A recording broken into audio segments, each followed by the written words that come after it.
Trump വീണ്ടും ഇറാൻ്റെ നേരെ ഭീഷണി ഉയർത്തിയിരിക്കുകയാണ്.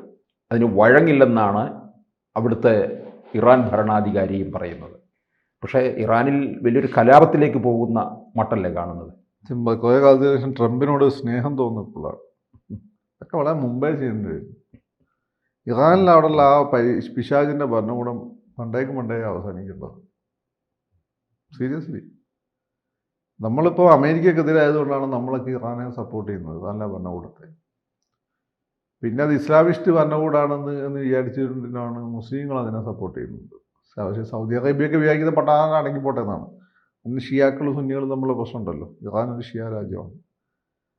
പക്ഷേ ബേസിക്കലി നിങ്ങൾ നോക്കൂ, അതൊരു ചരിത്രത്തിൻ്റെ പിന്നോട്ടുള്ള നടത്തമായിരുന്നു. ഇറാൻ എന്ന് വെച്ചാൽ വളരെ ലോകത്തെ ഏറ്റവും ഏൻഷ്യൻ്റ് ആയിട്ടുള്ള സിവിലൈസേഷൻ, അയൺ ഏജ് സിവിലൈസേഷൻ എന്ന് പറയാവുന്ന രണ്ടാം ഘട്ടം സിന്ധു നാഗരികത അതൊക്കെ കഴിഞ്ഞാൽ അത് 4 സിവിലൈസേഷൻ ഉണ്ടായിരുന്നു. Sindhu, Mesopotamia, Chinese and Egypt. അത് കഴിഞ്ഞാൽ അടുത്ത ഘട്ടത്തിൽ ഏറ്റവും പ്രധാനപ്പെട്ട സിവിലൈസേഷനാണ് ഈ ഇറാൻ്റെ.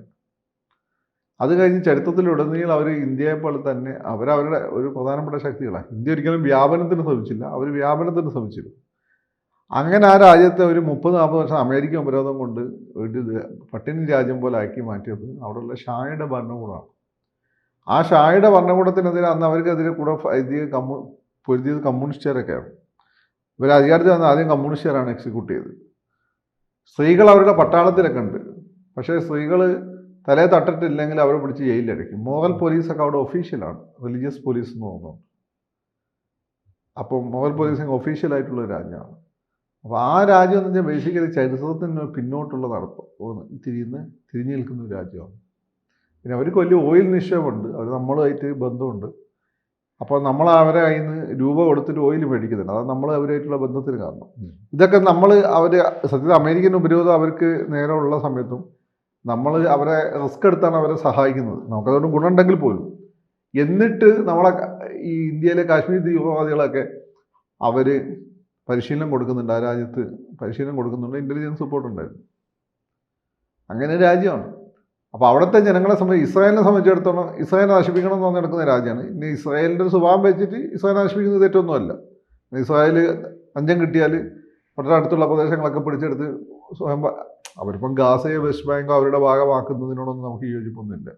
പക്ഷെ അവർക്ക് വിശാല ഇസ്രായേൽ എന്നുള്ള സ്വപ്നം വെച്ച് നടക്കുന്നവന്മാരാണ്. അതായത് സൗദി അറേബ്യൻ്റെ ചില ഭാഗങ്ങളും സിറിയ, ലെബനനൊക്കെ പിടിച്ചെടുത്തിട്ട് ഈജിപ്റ്റ് വരെ ഇസ്രായേലിൻ്റെ ഭാഗമാക്കണമെന്ന് വിചാരിക്കുന്ന ആളുകളാണ്. നമുക്കിവിടെ നിന്നുകൊണ്ട് അത് കാക്കായ്മരക്കിട്ട് പണിയെടുക്കുന്നതല്ലേ നല്ലതെന്ന് കൈയടിക്കും. അങ്ങനെയാണെങ്കിൽ ഇപ്പോൾ ചൈന വിചാരിക്കുകയാണ് അരുണാചൽ പ്രദേശും ടിബറ്റും ഒക്കെ ഞങ്ങളെ കൊണ്ട് പിടിച്ചെടുക്കാതെ നമ്മൾ വെച്ചു കൊടുക്കും.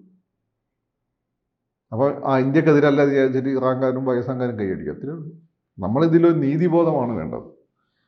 അപ്പം അവർ അതായത് ഈ ഷിയ മുസ്ലിങ്ങളുമായിട്ടും ഇറാനുമായിട്ടും ഇസ്രായേലിന് പ്രശ്നമൊന്നുമില്ല.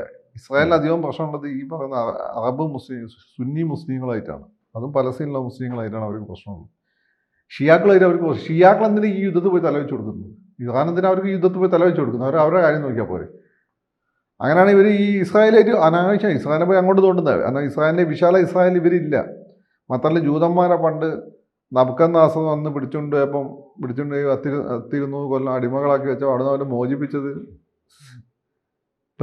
പേർഷ്യൻ രാജാവായ സെർസസ് ആണ്. സെർസസ് ഒരു പാർസി മതക്കാരനായിരുന്നു. പിന്നാണല്ലോ ഇസ്ലാമൊക്കെ വരുന്നത്. അതുകൊണ്ട് തന്നെ ഇസ്രായേലുകാർക്കും സയനിസ്റ്റുകൾക്കൊക്കെ തന്നെ ഇവരെ വലിയ കാര്യമാണ് അവരെ ഇറാന്. അവർ എപ്പോഴും ഞങ്ങൾ ഇറാൻ ജനതയ്ക്കെതിരല്ല, ഭരണകൂടത്തിനെതിരാണ്. ഭരണകൂടം അവിടെ പോയിട്ട് മാന്തി. അവർക്കിത് മാന്തേണ്ട ആവശ്യമില്ല. പലസ്തീൻ വിഷയത്തിൽ ഇടപെടേണ്ട ആവശ്യം അവർക്കില്ല. അല്ല, അവരൊരു ഈ ഇറാനിയൻസ് എന്ന് വെച്ചാൽ അറബികളല്ലല്ലോ. അപ്പോൾ ഇസ്രായേലിനെ പോയി ഇടക്ക് മാന്തും. അതായത് ഇസ്രായേലിന് എല്ലാ സപ്പോർട്ടും ഹിസ്ബുള്ള വഴി കൊടുക്കും. ഹിസ്ബുള്ള സിറിയയിൽ നിന്നാ ഫേക്ക് യുദ്ധം നടത്തും. അതാണ് കാര്യം. അപ്പോൾ ഇങ്ങനെയൊക്കെയുള്ള പ്രശ്നങ്ങളുണ്ട്. നമ്മൾ നോക്കി കഴിഞ്ഞാൽ നമ്മൾ തന്നെ കൺഫ്യൂസ്ഡ് ആയി പോകുന്ന അവസ്ഥ. ആ പ്രദേശത്തെ യുദ്ധങ്ങൾ എടുത്തു നോക്കിയാൽ അവിടെ നമ്മൾ ഇൻഡിപെൻഡൻ്റ് ആയിട്ട് നിലപാടെടുക്കുമ്പോൾ ഇറാൻ്റെ ഇപ്പോഴത്തെ ഏറ്റവും വലിയ ക്ഷാമം ജനങ്ങളെ ക്ഷാമം. ഒന്ന് അമേരിക്കൻ്റെ ഉപരോധം വിളിച്ചു വരുത്തുന്നത്, 2 ഇസ്രായേലിൻ്റെ ഈ ഒരു പ്രതികാര ബുദ്ധിക്ക് രാജ്യത്തെ ഇരയാക്കുന്നത്, അവിടുത്തെ ജനങ്ങളുടെ മൗലിക അവകാശങ്ങൾ പോലും അടിച്ചമർത്തിക്കൊണ്ട് ഇസ്ലാമിസ്റ്റ് ഭരണ സംവിധാനം അവിടെ കൊണ്ടുവരുന്നത് എല്ലാം തന്നെ അവിടെയുള്ള ഭരണകൂടമാണ്. അപ്പോൾ ആ ഭരണകൂടത്തിൽ ജനങ്ങൾ തന്നെ എതിരാന്നുള്ളതിന് ഉദാഹരണമാണ് ഇടയ്ക്കിടയ്ക്ക് ഉണ്ടാകുന്ന സമരങ്ങൾ. പക്ഷെ അതിനകത്ത് അമേരിക്കയ്ക്ക് അപ്പോൾ ഇടപെടാൻ കഴിയുമോ? അവിടുത്തെ അമേരിക്ക ഇടപെടുന്നുണ്ട്, ഇൻഡയറക്റ്റ്ലി ഇടപെടുന്നുണ്ട് അമേരിക്ക ഇസ്രായേലും ഒക്കെ തന്നെ. പക്ഷെ അമേരിക്കയ്ക്ക് ഇപ്പോൾ ഇടപെടാം. ലോകത്ത് നിങ്ങളെന്ത് ജനാധിപത്യക്കാലം ശക്തം തന്നെയാണ്. പൈസ ഉള്ളവനും കരുത്തുള്ളവൻ തന്നെയാണ് ലോകം ഭരിക്കുന്നത്. കരുത്ത് ഒന്നും പണ്ടത്തെ പോലെ ഈ ഭീമസേനൻ്റെ കരുത്ത് വേണമെന്നില്ല. സാമ്പത്തികവും സാങ്കേതികമായ കരുത്ത് മതി, നിങ്ങൾക്ക് ലോകം ഭരിക്കാൻ പറ്റും. അമേരിക്ക ഇടപെടാനൊക്കെ പറ്റും. അമേരിക്ക 4 ബോംബിട്ട് എടുത്താൽ അവർ എന്ത് ചെയ്യാനാണ്? ഇവർക്ക് പരമാവധി അമേരിക്ക എന്താ ചെയ്താൽ അവർക്ക് എന്താ ചെയ്യാൻ പറ്റുന്നത്? ആ പേർഷ്യൻ ഉൾക്കടലിൽ 1-2 അമേരിക്കൻ കപ്പലുകളുണ്ട്, അതിലേക്ക് 2 മിസൈൽ അയക്കുക. അത് അമേരിക്ക അതുമ്പോൾ തന്നെ പിന്നെ അമേരിക്കയുടെ താട് സംവിധാനം ഉപയോഗിച്ച് തടഞ്ഞിട്ടേക്കും. അല്ല ഇസ്രായേലിലേക്ക് 4 മിസൈൽ അയക്കും. ഇസ്രായേൽ അയൺ ഡോം ഉപയോഗിച്ച് 40 അയച്ചു കഴിഞ്ഞാൽ 39 അവർ തടഞ്ഞിടും. ഒന്ന് അവിടെ വീണ് പൊട്ടിയാലായി. ഇനി തിരിച്ച് ഇസ്രായേൽ 4 ഈ ബൊമ്മാരുടെ കൊട്ടാരങ്ങളൊക്കെ അങ്ങനെ കത്തിക്കൊണ്ടിരിക്കും. അല്ലെങ്കിൽ സൗദി അറേബ്യയിലെ അമേരിക്കയുടെ ബേസ് ഉണ്ട് ഖത്തറിൽ, അങ്ങോട്ട് 4 മിസൈൽ അയക്കും. ആ ബേസിലേക്കൊന്നും പോകില്ല, അടുത്ത ഇടം വീണ് കുറച്ച് അറബി മുസ്ലിങ്ങൾ ഭരിക്കും. ഇതാണ് സംഭവിക്കുക. ഇവരെന്തോന്ന് ചെയ്യാനാണ്? അല്ല, ഇറാനിപ്പം അമേരിക്കയെ ഏത് തരത്തിൽ പ്രതിരോധിക്കാൻ പറ്റുമോ? ഒരു തരത്തിലും പ്രതിരോധിക്കാൻ പറ്റില്ല.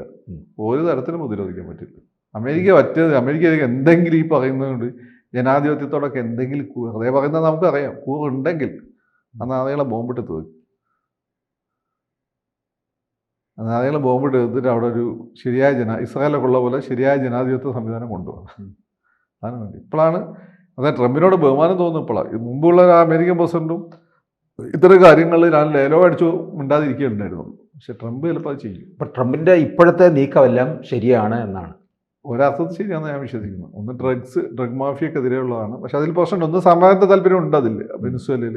പക്ഷേ ഡ്രഗ് മാഫിയക്കെതിരെയുള്ള ഫൈറ്റ് കൂടി ഉണ്ട്. ഡ്രഗ് ഏറ്റവും കൂടുതൽ വരുന്നത് പസഫിക് വഴിയാണ് എന്നാണ് അമേരിക്കയുടെ തന്നെ കണ്ടുപിടുത്തം. പക്ഷേ ഓഫ് കോഴ്സ് നമുക്കതിൽ ഈ ഒരു റിബൽ ഭരണകൂടമായതുകൊണ്ടും ലാറ്റിൻ അമേരിക്ക ആയതുകൊണ്ടും ഇവർ അമേരിക്കക്കെതിരെ എന്തും ചെയ്യുമെന്ന് നമുക്കറിയാം. അതൊരു യാഥാർത്ഥ്യം തന്നെയാണ് അത്. പക്ഷേ മെയിൻ കാരണം അതല്ല, അവരുടെ സാമ്രാജ്യത്വ താല്പര്യമാണ്. ഇറാനെ സംബന്ധിച്ചിടത്തോളം അവരുടെ സാമ്രാജ്യ താല്പര്യം അമേരിക്കയ്ക്ക് ഉണ്ട്. പക്ഷേ ഇറാനെ അടിമ രാജ്യമാക്കണമെന്ന് അവർക്കില്ല. ഇറാൻ ഇന്ന് അറികൾ ഭരണകൂടം പോയി കഴിഞ്ഞാൽ അവർ അമേരിക്ക ഫ്രണ്ട്ലി നാഷനായിരിക്കും. ഇറാനിലെ ജനങ്ങൾക്ക് അതാണ് നല്ലത്, നമുക്കും നല്ലത് അതാണ്. മനസ്സിലായില്ലേ? ഈ നാളുകളെ കൊണ്ട് നമുക്ക് ഉള്ളിൽ കൂടെ പണി, അമേരിക്കൻ്റെ പണി നമുക്ക് ഏതാണ്ട് മനസ്സിലാക്കാൻ പറ്റും, നമുക്കറിയാം, എഴുതിയിരിക്കാൻ പറ്റും. ഇവിടെയും ലോകരാജ്യങ്ങളുടെ ഇടപെടൽ ഒന്നും നടക്കത്തുമില്ല. എന്ത് ചെയ്യാനാണ് ലോകരാജ്യങ്ങൾ? ഇറാനിൽ പോയിട്ട് എന്ത് ചെയ്യാനാണ്? ഇപ്പോൾ ഇന്ത്യ, നമുക്ക് ഇറാനോട് വലിയ സ്നേഹമുണ്ട് പല കാരണം കൊണ്ടും. അതാണ് ചോദിക്കുന്നത്. പക്ഷെ നമ്മൾ എന്ത് ചെയ്യാനാ? ഒന്നും ചെയ്യാനില്ല. സ്വന്തം കാര്യം നോക്കുക എന്നുള്ളതാണ് ഇപ്പോൾ ലോകരാജ്യങ്ങളെ നിലപാട്. നമ്മളതിൽ പോയി കഴിയിട്ട് അടുത്ത പണി അമേരിക്ക നമുക്കിട്ട് തരും. നമ്മൾ സ്വന്തം കാലിൽ നിൽക്കുക, നമ്മളെ ഇൻഡസ്ട്രീനെ ശക്തിപ്പെടുത്തുക, നമ്മളെ സർവീസ് സെക്ടറിനെ ശക്തിപ്പെടുത്തുക, നമ്മളെ മിലിറ്ററിനെ സ്വയം പര്യാപ്തമാക്കുക. അങ്ങനെ നമ്മളൊരു പവർ ആയതിനു ശേഷം മാത്രമേ ഇവരോടൊക്കെ കൊളത്താൻ നിൽക്കാൻ പാടുള്ളൂ.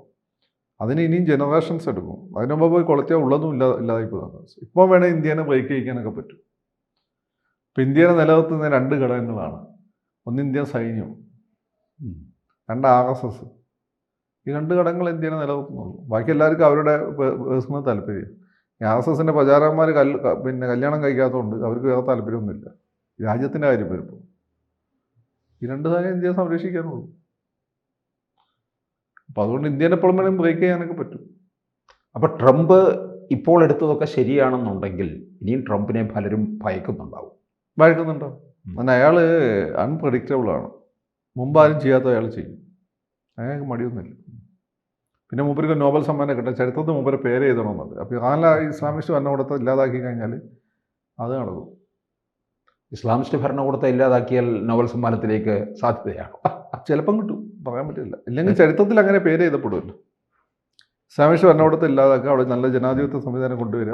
ജനാധിപത്യ സംവിധാനം അതുകൊണ്ട് ഉള്ളിൽ നിന്ന് അപ്പോൾ ഈ തല അങ്ങ് പോയി കഴിഞ്ഞാൽ ബാക്കി സിസ്റ്റം അവിടെ ഉള്ളിൽ തന്നെ. പഴയ രാജകുടുംബമൊക്കെ വളരെ സ്ട്രോങ് ആണ്. അപ്പോൾ അതിൽ ഒരാൾ എൻ്റെ കൂടെ പഠിച്ചിരുന്നു, അനഹിതാണ് ഡൽഹിയിൽ. അവളെ വളരെ ലിബറലും ഡെമോക്രാറ്റിക് ആയിട്ടുള്ള. ഞാൻ അവളോട് നീ തിരിച്ചങ്ങോട്ടോ ഇവിടെ കുടിക്കുന്നു. അപ്പോൾ അവൾ അമേരിക്ക ബോംബിടുന്നു. അപ്പോൾ അവൾ അമേരിക്ക ഞങ്ങളെ ബോംബ് ചെയ്യില്ലെന്നാണ് അവൾ പറയുന്നത്. ജനങ്ങളെ ബോംബ് ചെയ്യില്ല. അവളിപ്പോഴും അവിടെ ഉണ്ട്. അവരന്ന് രക്ഷപ്പെട്ട് ഈ ഷായുടെ ഭരണകൂടം പോയപ്പോൾ രക്ഷപ്പെട്ട് ഇംഗ്ലണ്ടിൽ പോയി. അവളെ ജനിച്ചൊക്കെ ഇംഗ്ലണ്ടിലാണ്. പിന്നെ അവിടെ നിന്ന് മുഹമ്മദ് ഖാത്തമി വന്നതിന് ശേഷമാണ് അവർ തിരിച്ച് അങ്ങോട്ട് പോയത്.